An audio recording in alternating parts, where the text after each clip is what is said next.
Et salut, alors ça fait un petit temps que je n'ai pas refait de vidéo, enfin un petit temps, voilà, on n'est pas non plus sur du un mois, 2 mois de pause, mais j'ai quand même fait une certaine pause.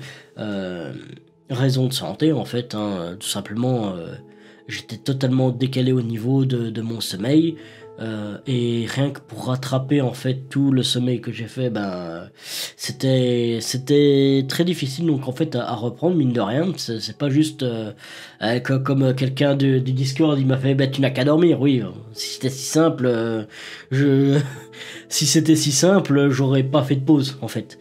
Mais bon, ça c'est pas grave. J'ai quand même donc quelque chose à te dire en fait pour la reprise parce que j'ai tout de même réussi à coder. Euh, concrètement, en fait, c'est un petit peu un overview donc, de ce que j'ai fait au niveau de ce que j'ai appris sur Angular. Mais j'ai aussi en fait une petite question personnelle sur le back-end de manière générale. Et après, en fait, je vais t'expliquer en fait concrètement là où j'ai appris vraiment quelque chose, où j'ai codé la plupart de mon temps. Donc, je vais commencer pour te dire ce que j'ai appris en fait avec Angular. Forcément, c'est un petit peu le sujet. Euh, alors, j'ai donc d'après mes notes, si je ne me, enfin, d'après mes notes donc ici, donc j'ai débuté donc un cours donc sur les tests unitaires. Donc oui, j'avais fait donc un cours sur les tests unitaires, donc justement donc dans Angular avec le combo Jasmine Karma. Donc Karma qui te permet donc de d'ouvrir le test dans le browser, dans le navigateur, et Jasmine qui est tout simplement un framework de test, un petit peu comme Jest aussi. Bref, ça fait des tests et ça fait vraiment le café. Du coup, bah, j'ai appris un petit peu donc à utiliser donc Jasmine le framework et savoir faire mes tests unitaires. Du coup, je comprends un petit peu plus Angular aussi de manière générale grâce à ça. Donc le cours donc des tests unitaires donc j'ai pris, ben c'était un petit peu donc Udemy donc pour pouvoir dégrossir un petit peu le tout, mais bon pour les cas un petit peu plus spécifiques, ben j'ai dû quand même aller sur la doc, j'ai dû aller sur la documentation voir un petit peu qu'est-ce que ça fait, pourquoi est-ce qu'on doit utiliser un spy, etc. Bon, des petits. En fait, c'est ça qui est un petit peu problématique, c'est que je trouve que les formateurs, ben, même s'ils sont bons techniquement, ben, parfois ils veulent pas aller dans les détails. Je ne sais pas pourquoi. Parfois même ils ont clairement les compétences techniques, les connaissances réelles donc pour pouvoir t'expliquer comment faire telle chose dans le détail et t'expliquer le pourquoi. Mais au lieu de ça, il dit juste, bah écoute, tu vois, tu as ça, tu dois l'utiliser. Point barre. Et tu sais pas pourquoi, et est-ce que ça fonctionne sans, est-ce que ça fonctionne avec, pourquoi est-ce qu'on l'utilise, etc. On sait pas. Mais en fait, c'est ça que je reproche un petit peu à ce cours sur Udemy. C'est que le gars était très bon techniquement, mais bon, voilà, t'expliquer plus que ce que ça fait. Dans le général, ben, il ne poussera pas dans les détails, alors que le gars est quand même professeur d'université, justement spécialisé en Angular. Donc, un peu space, quoi. Mais c'est pas tout. Bon, je peux dire quand même que j'ai des connaissances communes et correctes donc sur les tests unitaires. Là ici je vais essayer d'apprendre donc les tests end-to-end. Je ne sais même pas encore qu'est-ce que c'est concrètement, mais il y a quelque chose donc déjà de préfet donc dans Angular, donc je vais probablement voir tout ça pour apprendre un petit peu plus sur les tests unitaires. Alors, mis à part ça, en fait, j'ai parlé donc une dernière fois de la librairie RxJS qui est très intéressante, qui est très puissante aussi.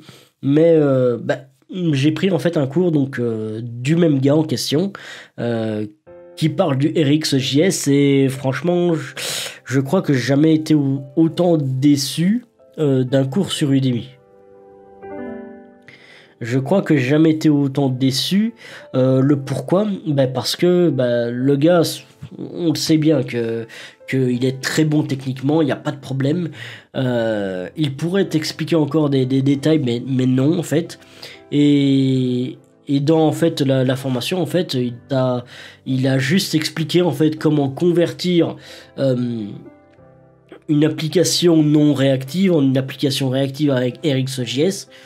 Mais en aucun cas il t'a expliqué les fonctions qu'il utilisait, tu vois. C'est ça en fait que je trouve vraiment dommage. Donc j'étais déçu, et pour le RxJS, je vais clairement me tourner vers la documentation, car je suis resté un petit peu sur ma faim. Alors, après ça, donc ouais, je vais parler un petit peu donc du back-end de manière générale, parce que j'ai commencé donc à coder un petit peu avec Node.js, donc j'ai compris principalement qu'on ne codait pas du Node.js, mais qu'en fait on utilisait les librairies de Node.js, donc comme Express ou quoi.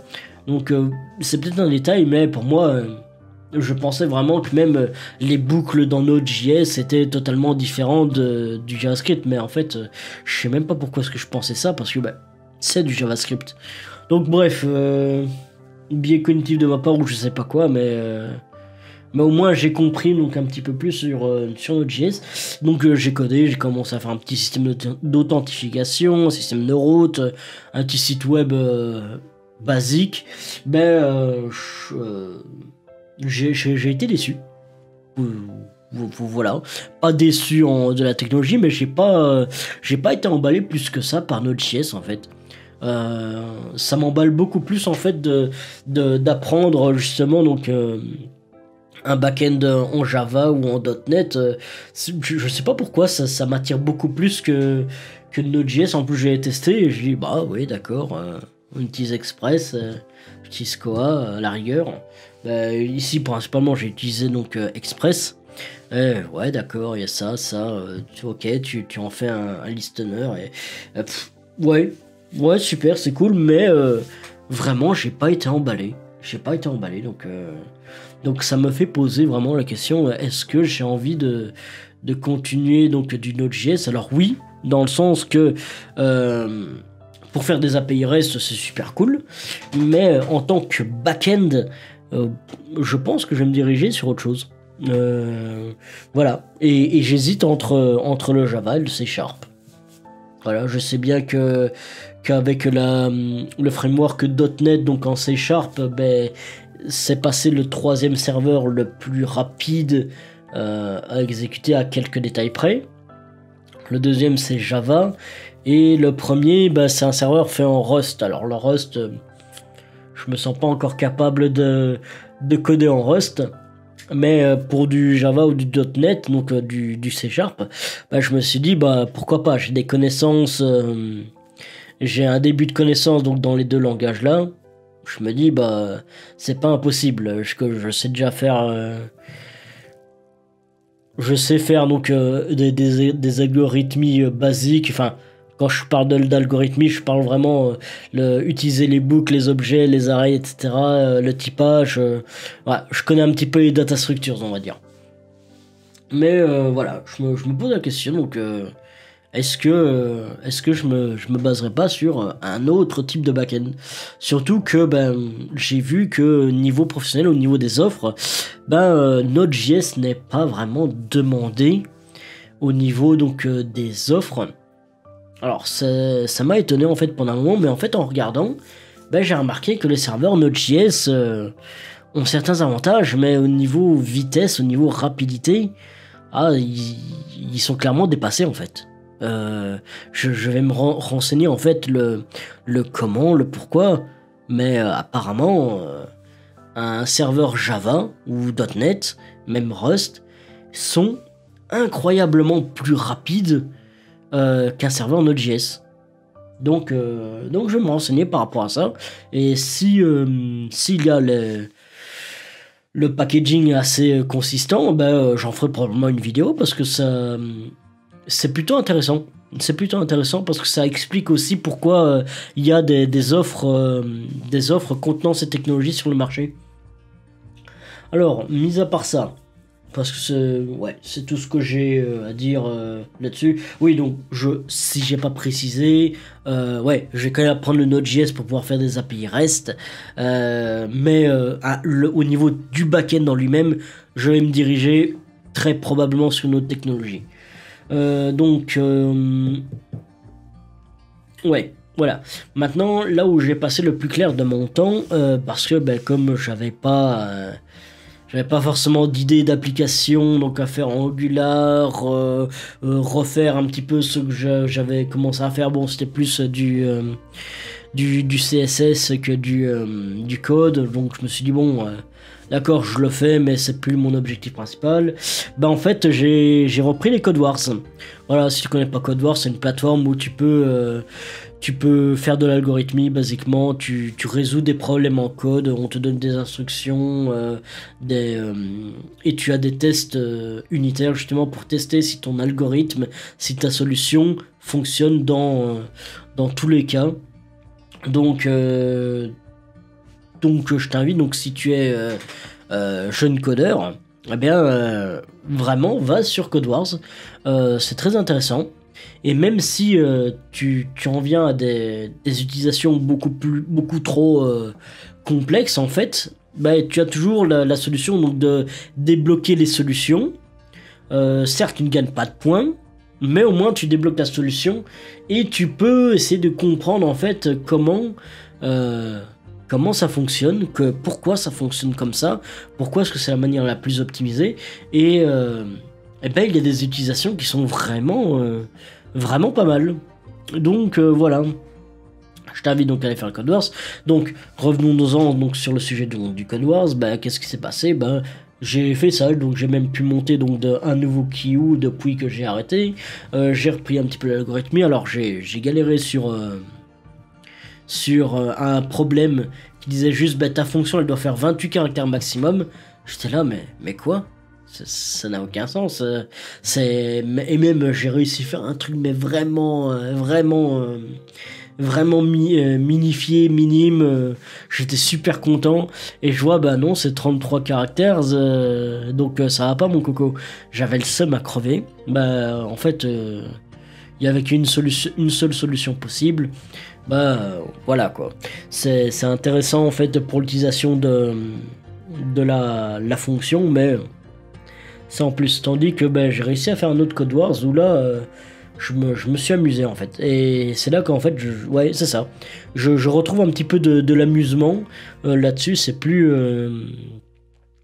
une contrainte de coder parce qu'il faut apprendre ça pour avoir un métier, il faut avoir ça pour pouvoir avoir un poste, un job. En fait juste faire des Code Wars, ça m'a amusé, j'ai appris, voilà, juste l'étincelle de la passion qui s'était ternie en fait lors des dernières semaines.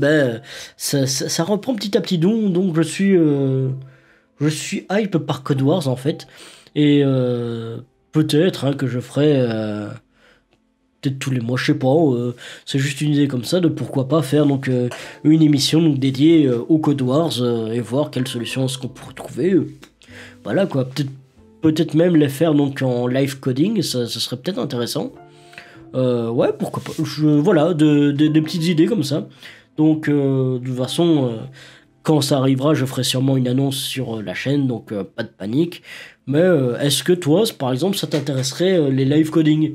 Je vais faire un petit formulaire donc dans la description, donc je t'invite à aller dans la description et donner ton avis en fait là-dessus. Je pense que ça pourrait être intéressant. N'hésite pas aussi à me faire un petit commentaire là-dessus.